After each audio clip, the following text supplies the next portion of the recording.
Hello and welcome to my YouTube channel. अगर आप channel पर नए हैं तो चैनल को सब्सक्राइब करें और बेल आइकन को जरूर दबाएं और वीडियो को लाइक करें।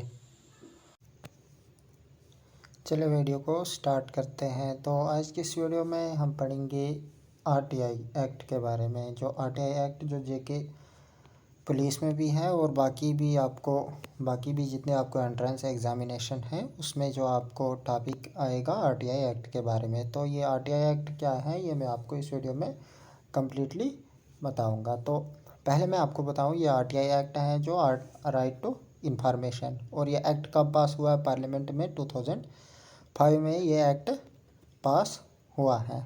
तो उसके बाद मैं आपको पहले ये डेफिनेशन थोड़ी सी बता दूं कि ये होता क्या है एक्चुअल में। It is a law that gives Indian citizens the right to access और get information from public authority. तो ये कहा जाता है कि मतलब ये एक लॉ है जो Indian citizens, every Indian citizen means जो इंडिया में रहते हैं, तो उनको राइट टू एक्सेस, उनको हर चीज़ का राइट है। अपनी जो पब्लिक अथॉरिटी होती है, जो भी पब्लिक इंटरेस्ट होता है, तो उसके बारे में आपको जानना आपका राइट है। तो ये राइट टू इंफॉर्मेशन है, तो आपको ये जानना ज़रूरी है। तो इसमें से कॉन्स्टिट्यूशनल अथॉरिटी क्या क्या है। तो constitutional authorities like president, governor, parliament, state legislation and election commission. तो ये 5 जो है ये इसमें से कॉन्स्टिट्यूशनल अथॉरिटीज़ हैं। तो राइट टू एक्ट कब हुआ है, ये रिप्लेस 2005 में किससे ये रिप्लेस हुआ है, फ्रीडम ऑफ इंफॉर्मेशन एक्ट 2002। तो इससे ये रिप्लेस हुआ है, फिर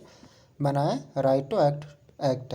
तो आइडिया किसने दिया था ये राइट टू एक्ट, क्योंकि जो भी कॉन्स्टिट्यूशन, जो भी लॉ पास होता है तो उसका कोई आइडिया देता है। जो भी लॉ पास होता है पार्लियामेंट में उसका कोई ना कोई आइडिया देता है। तो इसका आइडिया किसने दिया था, वो दिया था फार्मर पीएम वीपी सिंह ने। तो उनने इसका आइडिया दिया था। First campaign for introduced of RTI, तो किसने किया था ये, स्टार्टेड बाय, पहले कैंपेन इसने किसने की थी, स्टार्टेड बाय मजदूर किसान शक्ति। तो इसका फाउंडर कौन है, फाउंडर जो इसका है वो है अरुणा रॉय। तो अरुणा रॉय इसके फाउंडर हैं। क्या है, ये एक संगठन था जो कि कहाँ, राजस्थान में, हेडेड बाय अरुणा रॉय। तो अरुणा रॉय इसको हेड कर रही थी। तो वही इसकी फिर फाउंडर भी बनी। तो आरटीआई बिल कब लाई गई, बिल हमेशा जो भी बिल लाई जाती है वो या तो पार्लियामेंट में लाई जाती है या स्टेट असेंबली में लाई जाती है। तो ये बिल कहाँ लाई गई थी, पार्लियामेंट में लाई गई थी। कब लाई गई थी, 15 जून 2005। तो प्रेसिडेंट ने इसको जब एसेस किया कब, 22 जून 2005 में, क्योंकि जो भी बिल पास होती है लोकसभा राज्यसभा से, फिर जब तक न प्रेसिडेंट का उसमें से होगा साइन वगैरह तो तब तक नहीं हो सकता है। तो प्रेसिडेंट ने इसको कब एसेस किया, 22 जून 2005। तो ये जो डेट्स है ये आपको याद रखने ज़रूरी है, तो यही आपको एंट्रेंस में आ सकती है। तो ये कब फोर्स में कब आया था, फोर्स में ये आया था, कैम इनटू फोर्स कब आया था, 2005, 12 अक्टूबर 2005 में ये फोर्स में आया था। तो फर्स्ट इंडियन स्टेट जहाँ पे आरटीआई एनेक्ट हुआ तो वो कौन सी है, वो है तमिलनाडु। तो तमिलनाडु में फर्स्ट इंडियन स्टेट जो जहाँ पे आरटीआई एनेक्ट हुआ वो है तमिलनाडु।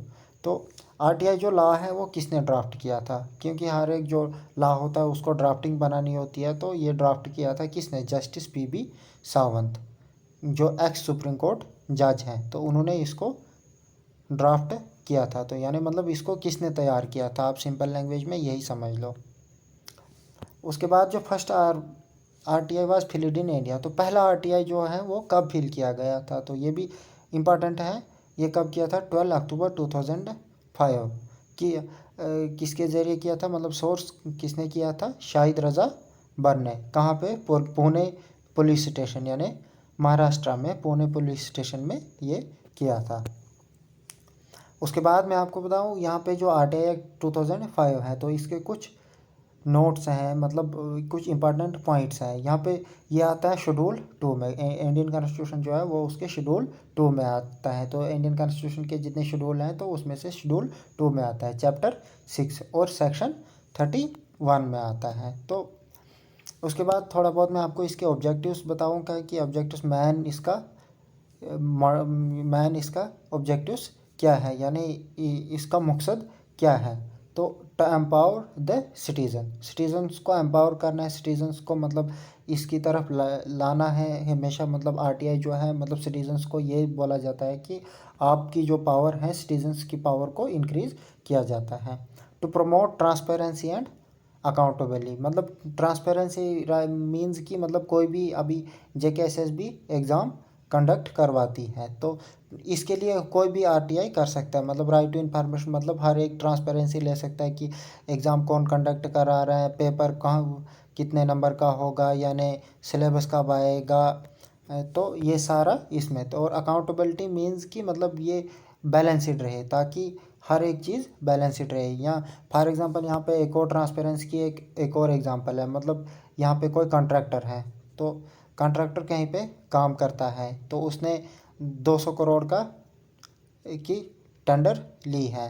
तो यहाँ पे कोई भी पब्लिक, आम पब्लिक का बंदा जा सकता है ऑफिस में, गवर्नमेंट ऑफिस में, वहाँ पे वो बता सकता है कि मुझे राइट टू इन्फॉर्म, वो आरटीआई कर सकता है। और वहाँ पे उसको फुल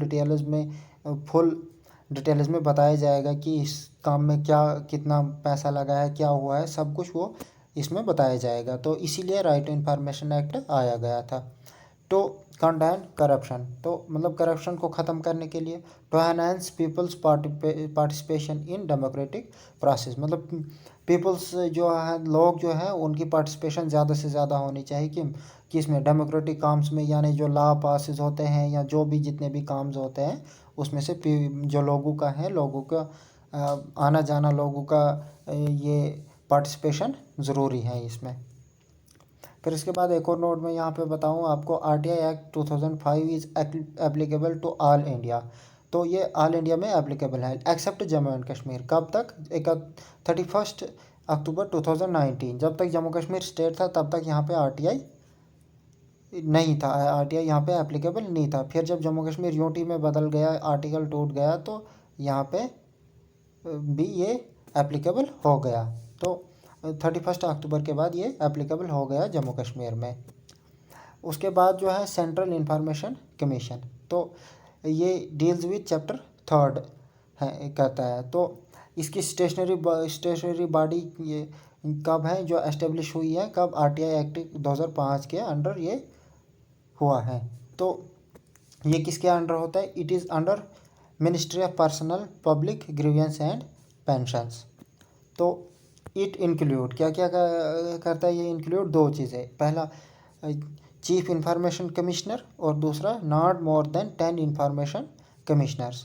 तो ये अपॉइंट किसको कौन करता है? इसको president of India. President of India इसको अपॉइंट करता है, लेकिन किसकी रिकमेंडेशन पे अपॉइंट करता है? ये करता है पीएम की अपॉइंट, पीएम और leader of opposition. Leader of opposition यहाँ पे मैन होता है। लीडर ऑफ अपोजिशन देगा रजामंदी तो ठीक है, नहीं देगा तो नहीं होगी ये बिल पास। और union cabinet minister nominated by PM, तो जो भी मिनिस्टर्स होते हैं।